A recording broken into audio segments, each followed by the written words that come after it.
Hello everyone and welcome back to another book review. So this is another one that I got for Yule in 2021, and so I do not have the first book for this.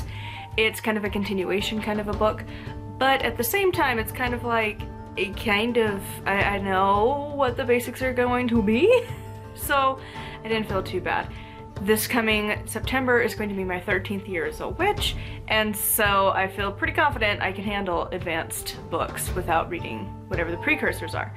So this is Advanced Candle Magic by Raymond Buckland. This book came out when I was born, so this book is 25 years old, and in reality, in my mind, it's like, oh, the 90s, like it wasn't that long ago, but then also there's like whole generations of witches that like they were born and now becoming witches when I was becoming a witch. Like they were born that year and now they're into it. And I'm like, ooh, I am getting old.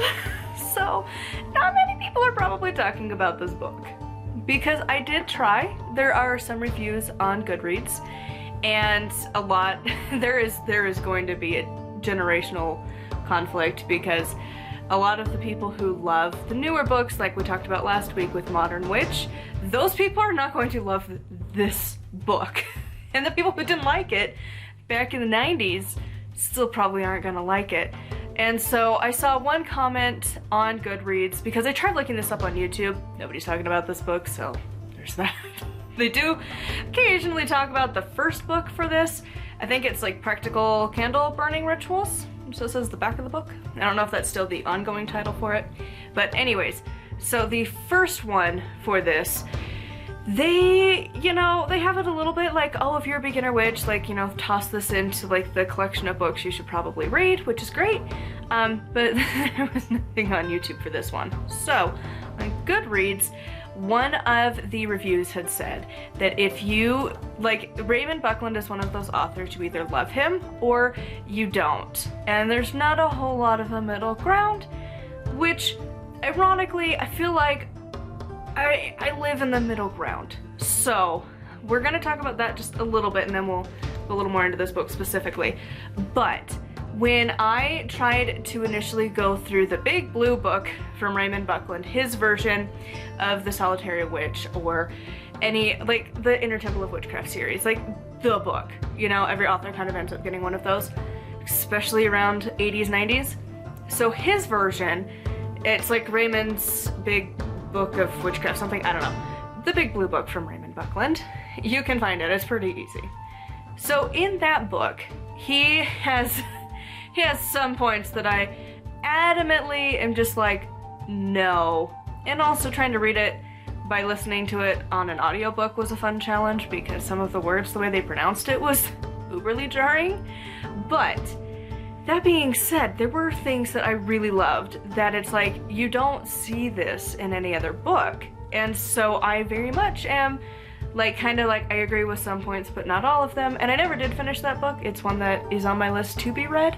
So eventually we will get there. But for now, all I can say is that I have loved some of his work and other I haven't. So I don't know if it's totally, you know, a thing of like, if you read one of their books, you're gonna hate all of their books kind of a deal.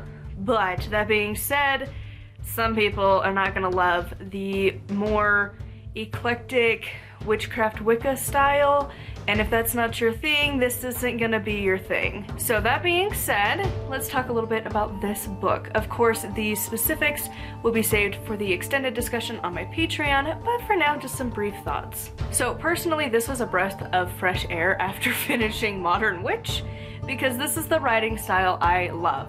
I love the way the author presents just like this sentence structure, the spell structure, the way things are explained, the formatting of it. I love this style of book. And so it was just like a welcoming home moment, and I loved that. This book, even though it is an advanced book, I do feel like if you are like, you know, second year into witchcraft, you could probably handle it. You should know your beginning steps, you should know the basics of witchcraft. Before you start diving into this, he does more of the advanced, the higher magic, the more ceremonial magic side of it. And honestly, like the actual like spells slash rituals that he has you do in like the latter part of the book, they're really fabulous. I loved them. Like I haven't ever really read a Raymond Buckland book cover to cover until this point. I know, but these were fabulous. They're ones that you do if you want to feel like a witch, like you are doing a lot of activities and like you need the special ingredients and you need to do all of the setup and all of these things and you're doing a spell for a certain amount of time and with all the corresponding things. It's really good. And the way he describes it, it doesn't get so overwhelming to where you can't do it, but at the same time, you do really start to feel like you are a witch. At least I have felt that way reading through this book. There was one in particular that I looked at and I was like, what if? And so I looked, and there is one to do before marriage, or a lot of other things. There was like a list of options, but in there was marriage, and I was like, well, I'm doing that in this year, so okay. And I looked at the like moon app I have on my phone, and I was like, holy crap, I could do that. And you're supposed to do it like a week before, kind of, especially if it is like during the waxing part of the moon. And it ended up being pretty much that. I think the full moon might fall somewhere in there, so I might do like the week before that. But still, I mean, I could do that. And the ingredients aren't that hard to find. He has in the back, he talks about, you know, the appropriate substitutes. And he also references a book of Scott Cunningham's that I still haven't bought yet. It's on my list of things to buy. I have many a witchy book I would love to own.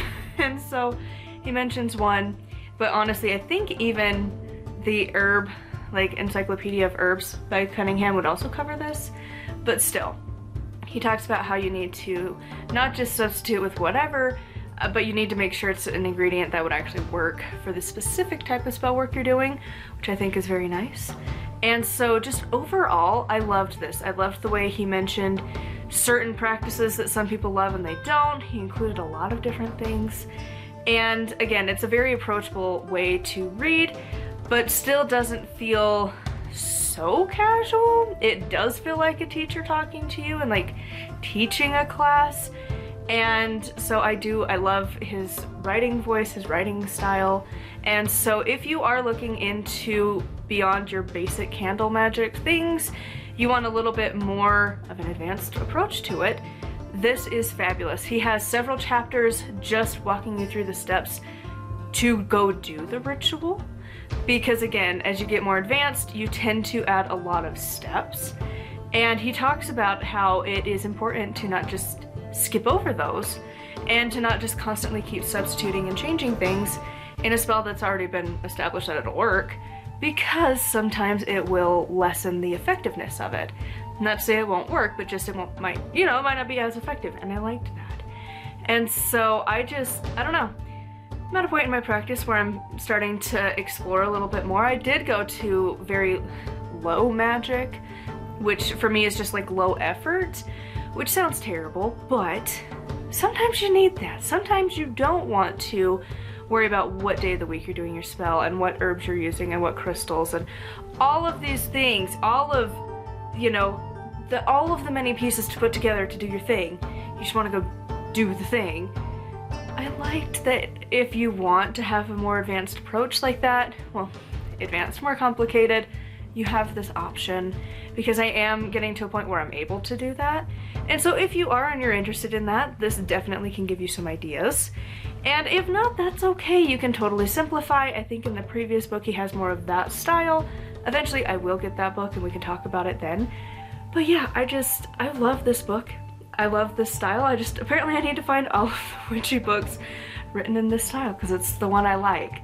So anyways, that is going to be it for this review. I will have again the extended discussion on my Patreon for those of you who are interested. And until next time, thank you so much for watching, and I will see you all soon.